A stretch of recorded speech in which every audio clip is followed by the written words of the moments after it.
Hello, chat. Welcome to ADL Swansong Week 2 versus Ollie. Now listen, if you're watching this, there's a real chance you came from the sandbox video because that one is going up first. It comes out first in the order, maybe or not. Um, in that video, it's pretty clear that Ollie is a better player than me, and that's fine. He's a very good player. I'm not upset about that at all. Um, However, in Swansong, his team was drafted by his wife, and I believe she does not play Pokemon. And the thing about people who don't play Pokemon is that they aren't really like drafting with defensive synergy in mind. So, with that being said, Ali's team doesn't have any ghost resists. And so I'm just gonna click Rage Fist. So that's my plan going into this. I did also notice that he doesn't have like great Dozogiri answers. He does have Milotic. A bulky water type that gets haze is bad news for Dundozo. So, what I'm hoping is that I can, if he brings it, which I know he's going to, he has to, um, that I can bully him hard enough in game one to not bring it in game two. That's the plan. Um, but regardless, I'm really just hoping to Rage Fist everything on his team and win bigly. So that's the plan going into this. Um, Pretty standard team. Mousehold Annihilate for obvious reasons. Sinister to keep it alive. Ting Lu to be annoying. He's got a couple of really bulky mons on his team. He has Milotic, but he also has Suicune. Obviously, he's got Corviknight, he's got Screamtail, so I considered running Fissure over Ruination, but at one point I was like, Ruination is just much more consistent, and anything that doesn't get OHKO'd by Rage Fist, if it's at half health, it will die to Rage Fist, because it's unbalanced. So, I lead Mouse Ape, I'm like, if I can get a beat up off, I should kind of like rip through this team. I have a ton of defensive investment in Annihilate in this game, because I'm like, he has a lot of physical attackers, not a ton of special attackers. And so I'm kind of almost expecting like physical Dragapult here. Um, but I know he's probably not going to go for a ghost move because he's worried about follow me. But also I'm scared, right? I'm afraid. But I also know that because he's right next to a water type, he can just go for like ghost move plus water move to own me, right? Um, he didn't send Terras. So we're starting over. Same leads, in case you were wondering what happened here. He said, "Oh my bad, I forgot," and then he sent them. No worries, no harm, no foul. It happens all the time. Um, with that said, again, it's the same. Um, I have the same plan. I brought the same lead. Um, and here we go. But yeah, I mean, the thought process is the same, right? I'm like, he kind of can't go for a ghost move because I can redirect it at a mouse hold. Um, but at the same time, he knows that like I need to get a beat up off so that my ape can do a billion damage to everything. And so he could just double up with like ghost move and water move into my ape. But I say, you know what?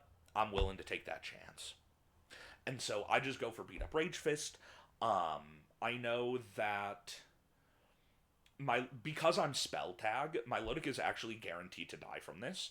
Um, and so actually, let me double check that calc because technically I actually calced into Suicune.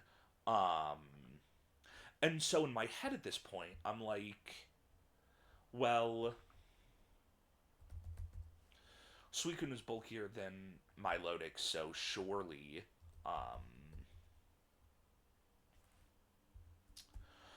it will also kill Milotic, but I'm actually not 100% sure if that's true.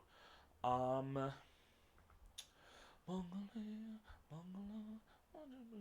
here we go.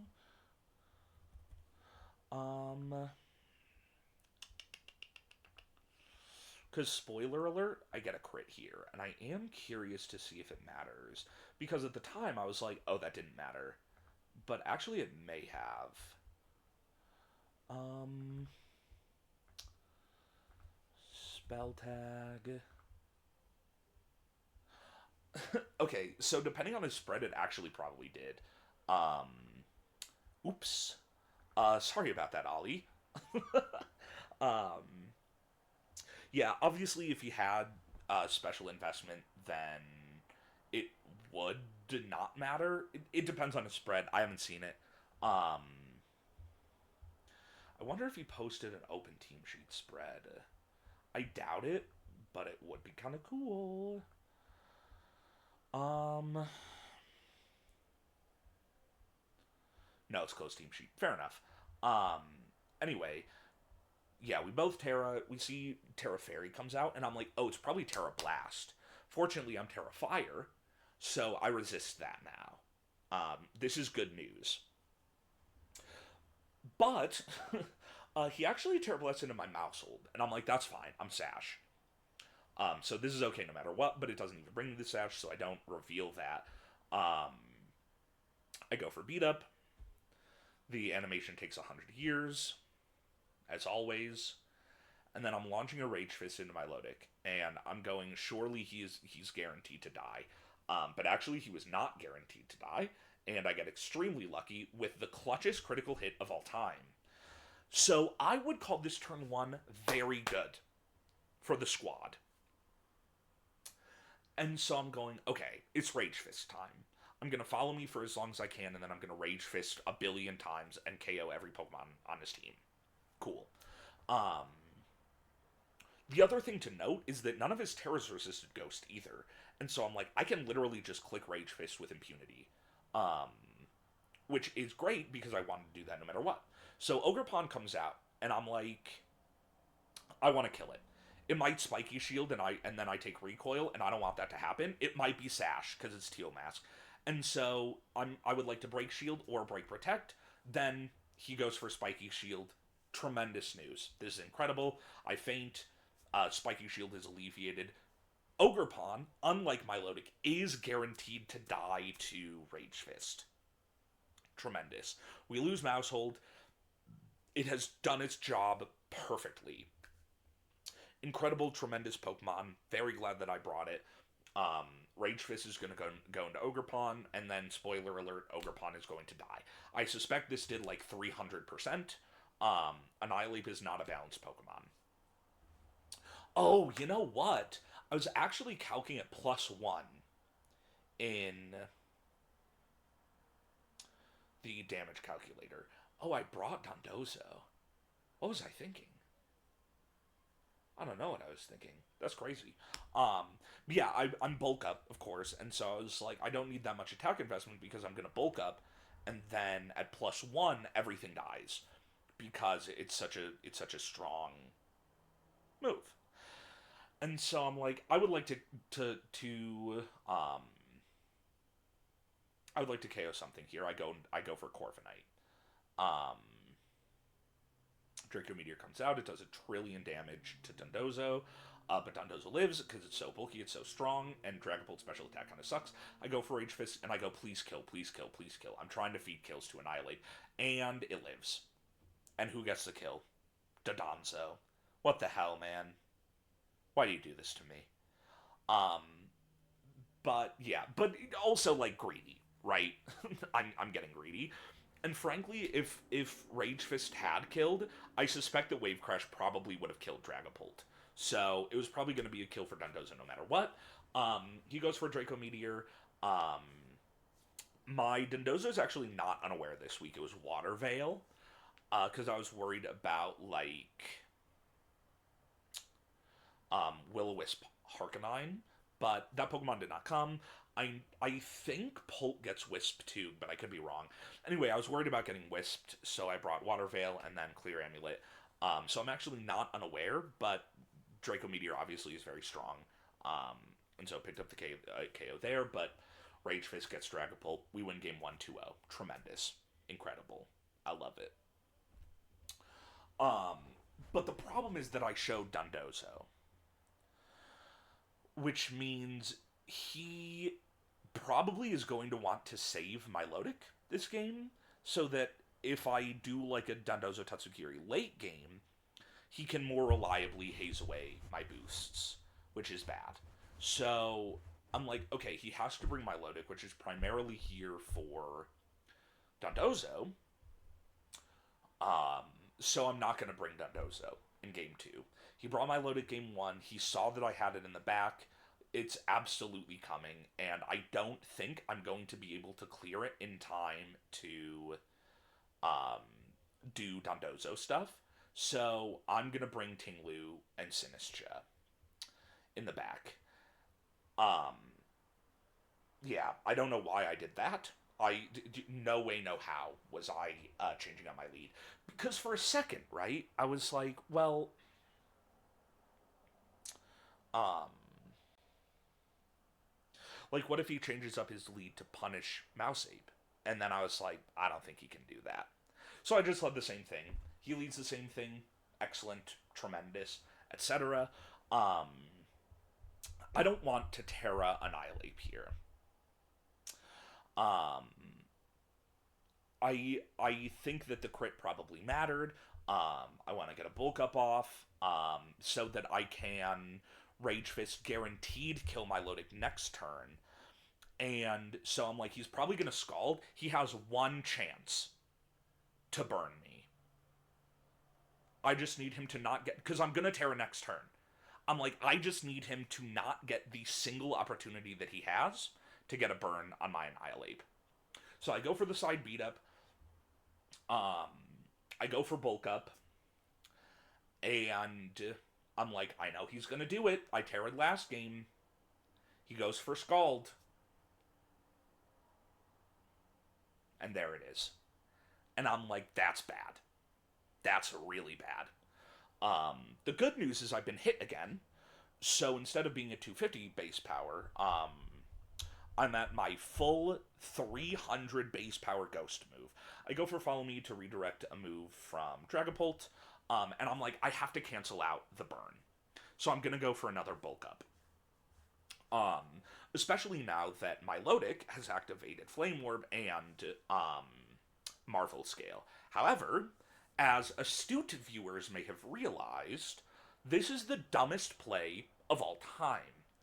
Because I know that my Lodic came for one reason specifically, to be bulky and to haze my Dondozo. And here I am setting up. What do you think my Lodic is going to do?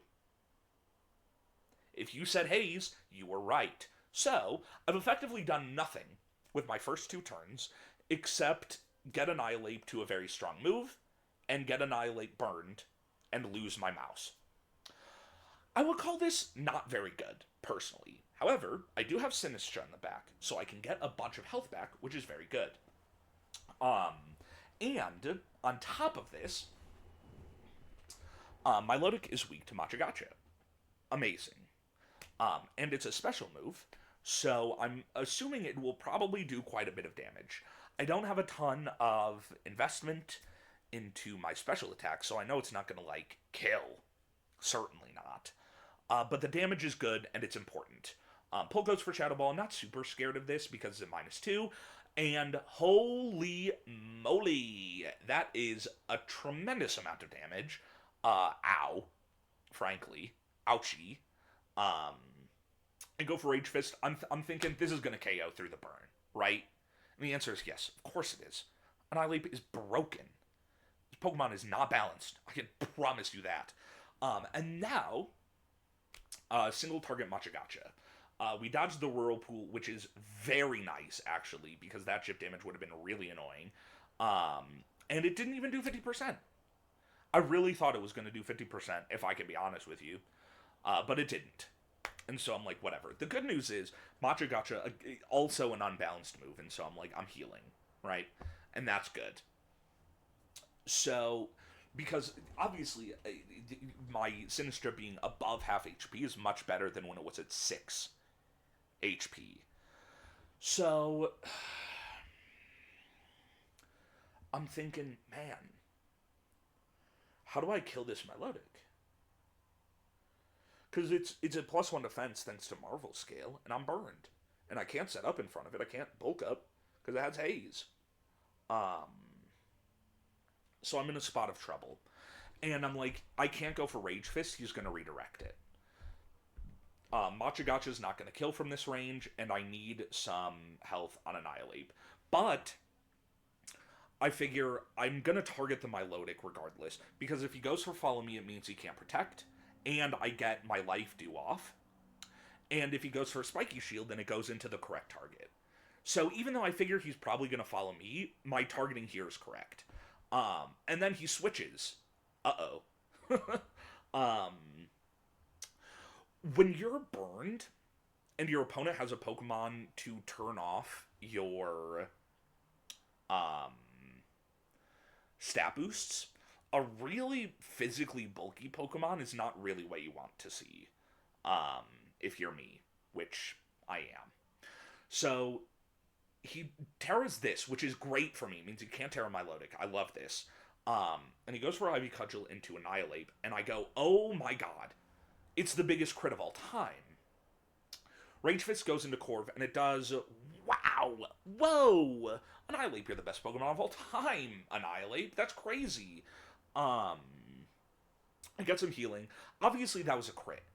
And so I'm going, what can I do here? Right? Because if he goes for that into me again, I'm in trouble. And I'm like, I'm just going to Life Dew and Protect. Because Life Dew goes through Protect. Hell yeah.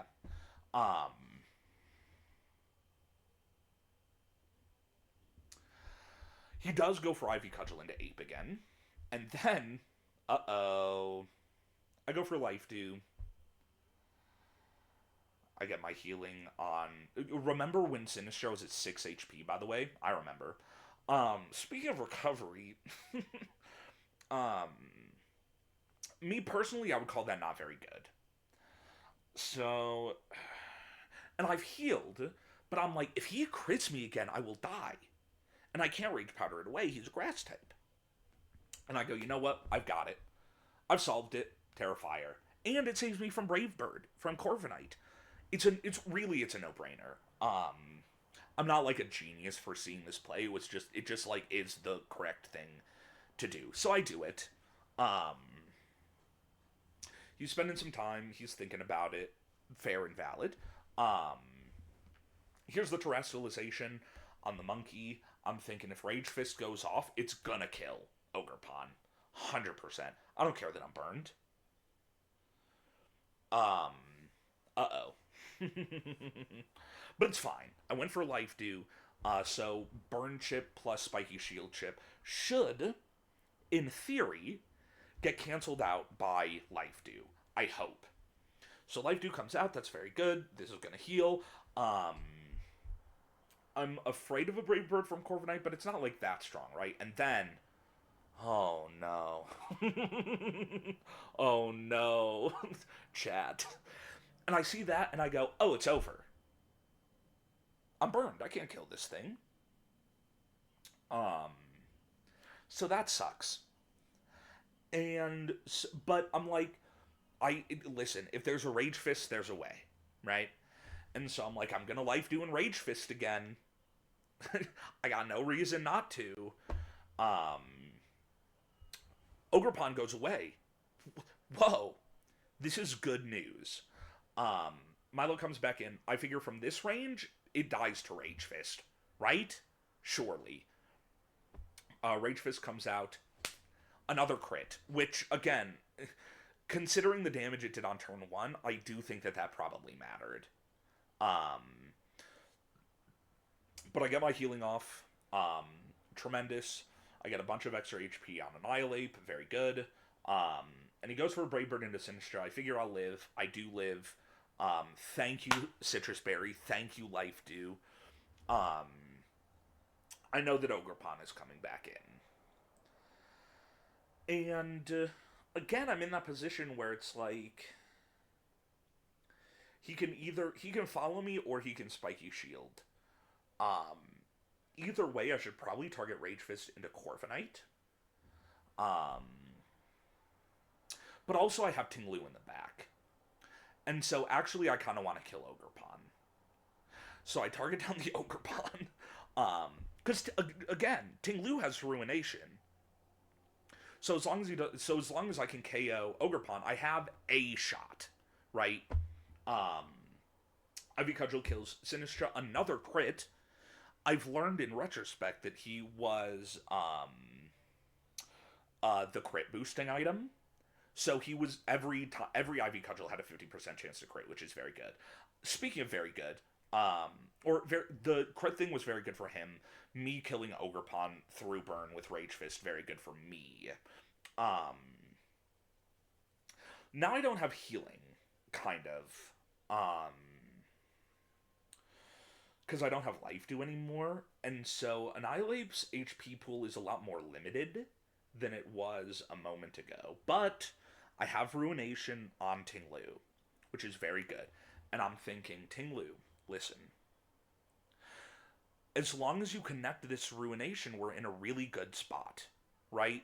I can get an attack boost, I can get a defense boost, very good in this situation, and I can reduce Corviknight's HP by 50%, which means I'm kind of forcing him to roost on turns in the future, which is very good. Ape outspeeding is also a really big deal. Obviously, it's been true the whole time, but it's very good. Getting the defense boost is very good. Helps us take less damage from this. And Ting Lu misses the first Ruination. Come on, big dog. What the heck, man? And so I'm like, okay. Corviknight is not doing that much damage. And Ape is moving first. So I just need to, like, hit this Ruination. Because if I Rage Fist and this Corviknight takes 60% of its health, then Ruination is really not going to be doing that much. I need to hit a Ruination and then hit a Rage Fist the next turn in order to pick up the KO. Obviously easier said than done because of the leftovers that we've been seeing for the last couple of turns. But, like, that's the way to do it. Because Ruination will never kill. And so I'm like, I don't think that this kills. And so I go for Throat Chop just for damage, and I go for Rage Fist. And I'm like, this if Rage Fist doesn't kill him, Throat Chop should finish him off. And thank goodness I did, because and then right. So this is not gonna do very much. Corviknight is at +2. And at this point I'm going, if I go for Rage Fist and it doesn't kill, I'm going to die to burn. And so I go for Ruination, and I go for Drain Punch, because I need the healing. Big time. Obviously, it doesn't do very much damage, because I'm burned and he's at +2, but I get a little bit of healing. And then he goes for Roost, which doesn't take him to full HP because he was below half, and then Ruination comes out and puts him at about the same thing that we were at a few turns ago. And I'm thinking, man, I don't think I can win. 29 down to 16, I'm going, was that 16? Oh, my burn math was horrible. I could have taken another turn of burn, it would have been fine. And then I go for Rage Fist, and I'm thinking, please, please, I need this so bad. And then, there it is. Annihilate, best Pokemon of all time. So yeah, those are the games. I get obliterated in the Sandbox set, and then Ape does Ape things in the ADL set. Really well played and very well prepped to Ollie on both of these games. Yeah, it's just, like, Ape is something that is often difficult to deal with, especially when your team has no Ghost Resists. So, like, that matchup was very heavily in my favor. But, yeah, and so I'm not going to be like, oh, I'm the greatest Pokemon player of all time. Obviously, I haven't. I feel good about how I prepped, and I feel good about how I played, to be clear. But also having the matchup on my side in as dramatic as a way as I think it was. Very, very helpful. But yeah, that's going to be it for me. GG's to Ollie. And next week we go against Phoenix. So I will see you guys for that one. Goodbye.